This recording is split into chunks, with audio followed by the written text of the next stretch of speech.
দিন যতই গড়াচ্ছে ততই বৃদ্ধি পাচ্ছে লেবানন ও ইসরায়েলি বাহিনীর সংঘাত। রাজনৈতিক বিশ্লেষকরা বলছেন, সংঘাত লেবাননের দিকে মন নেওয়ায় বন্দি বিনিময় চুক্তির আলাপ আলোচনা প্রায় বন্ধ হয়ে গেছে। তারা বলছেন, মার্কিন প্রেসিডেন্ট জো বাইডেনের সময় বন্দি বিনিময় চুক্তিতে পৌঁছানো এখন আর সম্ভব নয়।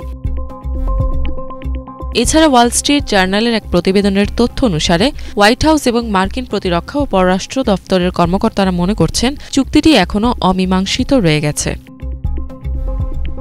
বন্দি বিনিময় চুক্তিতে পৌঁছানোর প্রাথমিক বাধা হিসেবে ইসরায়েলি প্রধানমন্ত্রী বেনিয়ামিন নেতানিয়াহুকে দায়ী করেছেন ফিলিস্তিনি বিশেষজ্ঞ খালদন বারঘৌতি।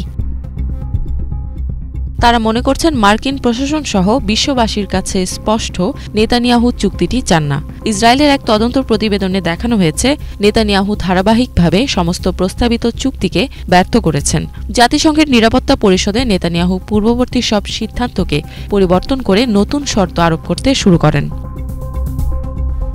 মার্কিন যুক্তরাষ্ট্রের কর্মকর্তারা ধারণা করছেন, ফিলাডেলফিয়া করিডোর নিয়ে বেনিয়ামিন নেতানিয়াহুর বাড়াবাড়ির কারণে চুক্তিতে পৌঁছানো সম্ভব হয়নি। তাদের উদ্দেশ্য সঠিক থাকলে চুক্তিতে পৌঁছানো যেত। ফিলিস্তিনি সাংবাদিক ও রাজনৈতিক বিশ্লেষক ফারেজ সরফান্দি বলেন, গাজায় যুদ্ধ দীর্ঘায়িত করতে ফিলাডেলফিয়া করিডোর নিয়ে ইস্যু তৈরি করেছেন ইসরায়েলি প্রধানমন্ত্রী। তিনি বলেন, নেতানিয়াহু জানতেন এর উপর নিয়ন্ত্রণ রেখে চুক্তিতে পৌঁছানো সম্ভব নয়। বিশ্লেষকরা আরও মনে করেন, ইসরায়েলি বাহিনী লেবাননের সশস্ত্র বাহিনীর সাথে সংঘর্ষ বাড়াচ্ছে, কারণ তাদের কাছে এই চুক্তিতে পৌঁছানো গুরুত্বপূর্ণ নয়। ইফাত জাহান, বাংলাভিশন।